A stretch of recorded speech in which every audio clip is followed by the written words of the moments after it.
sticking out his tongue every time he facial chiropractics.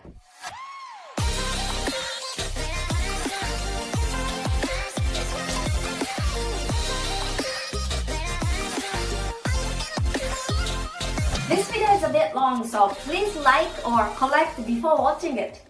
Hi everyone! Today I would like to talk about space between upper teeth and lower teeth thing.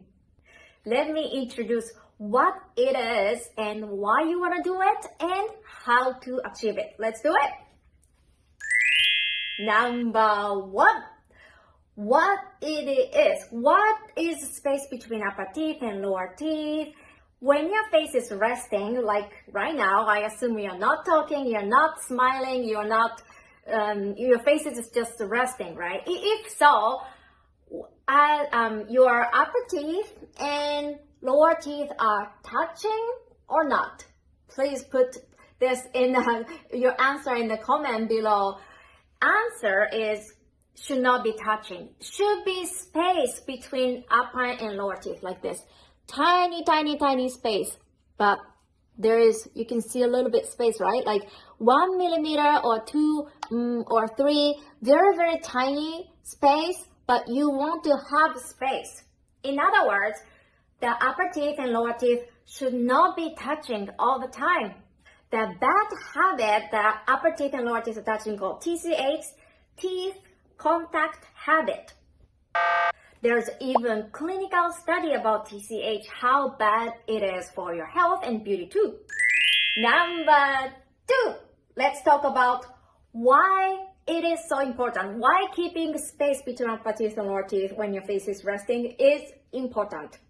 Because that's the kind of cause of grinding. It's like mini grinding all the time and gives unnecessary tension here. You guys have seen this, right? Red ones are overworking muscles and blue are sleeping muscle. In our method, face yoga method, we wake up the sleeping muscle, the blue one, to lift up the face, and you want to relax the red one to reduce sagging and wrinkles. And including here, TMJ pain, which is really very, very common symptoms for so many people. If your teeth are touching all the time, it gives like mini grinding, so it worsens this TMJ condition. By the way, off topic, but I'm right now in Japan and learning facial chiropractics. Yes, chiropractics is not just for body, but in Japan, they do a lot for face. And I'm learning so much. And one of the things I learned, and I thought it was really interesting, is that Westerner face, skull, is a little bit more longer than Asian. Asian is more like flat and wider. So we have stronger TMJ. Then when even if Asian and Westerners, we have same grinding problem. Even if the pressure level is the same, Asian feel less pain. Westerners feel more pain here because the face is more like longer. This is a bit smaller and you feel more pain. I didn't know this. So this space between upper teeth and lower teeth story is more important especially if you have grinding or TMJ pain issue. Anyway, I think the clinical studies said that TCH contact habit contributes to grinding issue because when you're sleeping, you're unconscious. So when you're sleeping, the habit that you unconsciously doing when you're awake shows up when you're sleeping. So if you want to stop grinding habit, you have to add space between upper and lower teeth when you are awake, because you are awake, so you're conscious. You can do this. When you're sleeping, you can't. So it's harder, but at least when you're awake, you can do it. I did another video about this jaw muscle, masseter muscle, why you want to stop when you want to relax here. And it's not like a bigger face. It's not just that, it's a bigger and then like downward. That's how you get saggy skin. That's why you want to reduce this. And I have a dedicated video about that, so check it out. Anyway, if you keep doing this all the time, upper and lower teeth, technically it's like this all the time, and let's do like this all the time, you get a lot of neck tension, shoulder, and everything. Not just because I'm doing this, but it's happening in your mouth. That tension is distributed to here, and here, and here, and here, and all the body. In the face, of course, this tension goes here and here. This is depressor, saggy muscle, right? And the chin tension, this one, it's also a saggy muscle too. So it's gonna sag your face. But if you add some space, you will have much less tension here. So you can focus on your core muscle. Core muscle, yes. Core muscle for the face is tongue, right? You can focus on your tongue muscle. The tension has to go somewhere. So it goes to the tongue, which is correct. That's why it's just really so important. Interesting thing that I learned from the facial chiropractic school that I go to in Japan is about Michael Jordan. Yes, the basketball player legend. And I didn't know this, but when he really pushes hard and then slam dunk, he's doing like a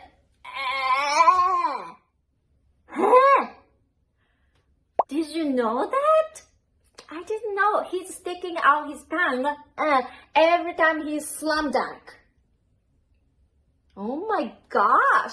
And then in the interview, he said that he got the habit from his dad. Somehow the dad was doing it and he just got it. But I think, and the chiropractic school people think too, but we think that that's a way to relax this jaw pain, and instead of lots of athletes wear mouth guard to and then right? But if you do like you are wasting the muscles here instead of this important muscles. You want to use the muscle maximum in the important muscle that you need to use to slam dunk instead of here, because you don't need to use this muscle to slam dunk, right? You want to jump, and I don't know the detail because I'm not a basketball player, but ab and the arm and a lot of things, right? That's more important muscle than this muscle. So by doing he's relaxing here so that you can focus on important muscle. That's what they think, and I thought it was interesting. And if you think about it, there's another guy I know, he's Japanese, I don't know that name of the sports, but he did hammer, like a like and when he does it, he yells like or something like that. But if you are yelling, you cannot grind, right? So instead of and he's relaxing this here and then focusing the important muscles. Let me know what you think. Any sports athlete, specialist, or physiotherapist, or someone who knows about this thing? I would be very, very curious. By the way, this was very interesting. Thank you so much for the comment, Nicole. Nicole gave me interesting comments. So Nicole's explanation is if it has space, lower jaw is unstable, but so it's not good. And if it's lightly touching,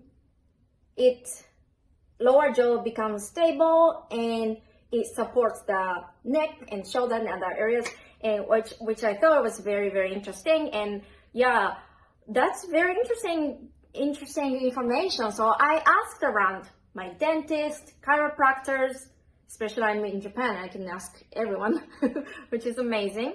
And we think that it's an interesting idea, it's information, but space between upper teeth and lower teeth has more benefit than stabilizing the lower jaw. That's why we still think you should add space between upper and lower teeth.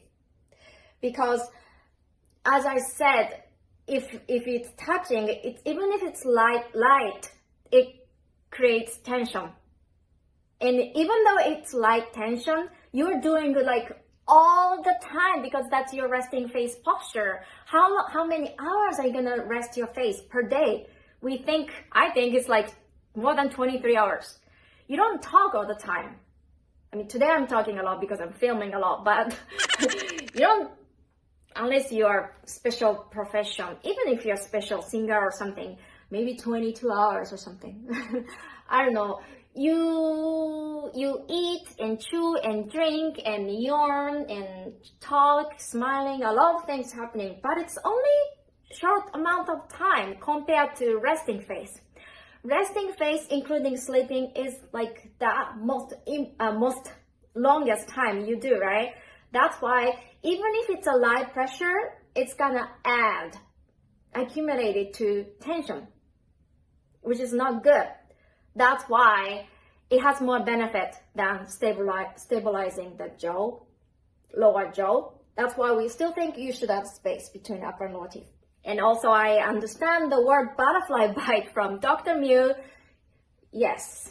But it's just that if you think it's okay, even me, I'm so conscious about teeth contact habit. I'm trying not to do it, but I still butterfly bite or sometimes touching. It still happens. So if you think it's okay to touch, you might do longer. But if you think it's not okay to touch, so you try to add space all the time, but it's still sometimes touch. It touches anyway. So I think it's safer to think you should add space all the time because it touches anyway. There are so many times you're touching upper and lower teeth. So many times unconsciously, including when you're drinking and swallowing, you might be touching too, which you shouldn't. Section number 3. So section 1 was what it is. Section 2 was why it's so important, which was so long. But section 3, how to keep the space between upper and lower teeth all the time. The easiest answer is, and the most effective answer is, Yep. Good. Mewing. Yes. So, in case you don't know what mewing is, tongue posture is, be sure to check our video, Mewing 101, because that's the best one. But by tongue is up, you kind of gonna lift the maxilla bone. Where is it? My mini Bruce. Tongue is here, so it's gonna lift this maxilla, including upper teeth, up to create space. I mean, space is very, very tiny, 1 or 2 or 3 millimeters, very, very, almost touching. Yeah, but yeah, that's the best way. So mewing and this space, freeway between upper and lower teeth is a set. I don't want you to think you want to drop your jaw down, bottom jaw down. I mean, tongue should be up, but bottom down to add space. I don't want you to do that. That's gonna drop your jaw. It's not good. You wanna lift up the upper teeth to add space. It's different. See you in the next video. Bye bye.